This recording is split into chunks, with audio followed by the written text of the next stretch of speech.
आता बऱ्याच जणांना वाटते ड्रायव्हिंग लाईन खूप सोपी आहे मित्रांनो, पण तसं काही नाही. भाकर तुकडा काय वेळेवर भेटत नाही. तर जय श्रीराम मित्रांनो, तुमचं स्वागत आहे आपल्या जिग्रोच्या ब्लॉगमध्ये. आणि आजचा ब्लॉगचा आपला तिसरा दिवस आणि आपली जिग्रो चालली आहे मेंगलोरला.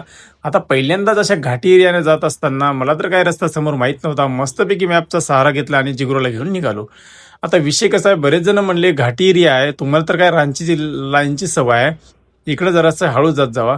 आणि मला पण वाटते कुठल्याही नवीन रूटला जर जात असताना मित्रांनो घाई गडबड तर कशीच करू नये. आता एवढ्यात आपल्या जिगराला मस्तपैकी भूक लागली आणि लगेच भारतचा पंप बघितला आणि मस्तपैकी तेल फुल्ल करून घेतलं. आता इकडे विषय कसा आहे मित्रांनो, इकडे तेला तर काय तेवढं शॉर्टेज नाही. फटाफट कुठल्याही पंपामध्ये घाला आणि तेल भरून घ्या, असा विषय आहे मित्रांनो. चला मग आता मस्तपैकी रस्त्यानं चालत असताना घाटी एरिया बघत बघत निघालो. डाऊनिंग तर काय फुल्ल होता आणि समोर गेल्याच्या नंतर याच्यापेक्षा घाट लागणार आहे. त्याच्यामुळं आता एक घाटामध्ये स्टॉप देणं गरजेचं होतं जिग्रोला. त्याच्यामुळे मस्तपैकी साईडला लावली, भला मोठा धोंडा लावला. आता इथं विषय असा झाला की आपल्या जिगरोच्या एवढ्या डिक्स गरम झाल्या की चपाती जर केली तर डिक्सवर अशी एक नंबरची भाजून निघायची. आता राजीबाला विचारलं, याच्यापेक्षा खाली एक डाऊनिंग मोठा आहे म्हणे, इथंच 4-5 घंटे थांबा आणि जिगरोचे पूर्ण लायनर थंड झाल्याशिवाय घाट उतरायचा नाही.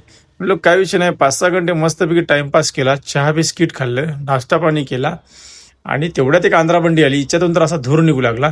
परत 2 तासाच्या नंतर आणखी परत एकदा चाय पाणी घेतलं आणि आता पूर्णपणे थंड झाले आपल्या जिगरूचे लायनर. आणि तेवढ्यात नांदेडच्या पण 2-3 गाड्या येणार होत्या. भावाने तर काय फोन केला होता, घाटाच्या वरती थांबा. काय विषय नाही बाबा म्हणलं, तुम्ही येईपर्यंत मी इथंच थांबतो. आता मस्तपैकी लायनर थंड झाले. आणि इथं विषय असा आहे की गणपतीचं मंदिर आहे मित्रांनो. प्रत्येक गाडी इथं आल्याच्या नंतर गणपती बाप्पाला अगरबत्ती लावून दर्शन घेतल्याशिवाय घाट उतरत नाही.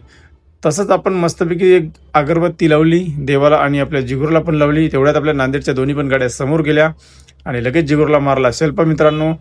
तर चला आता मस्तपैकी पुढच्या व्हिडिओमध्ये मस्तपैकी घाटी एरिया दाखवूया. आणि आपले जर व्हिडिओ आवडत असतील तर लाईक शेअर करायचं मित्रांनो आणि मस्तपैकी जाता जाता फॉलो करायचं.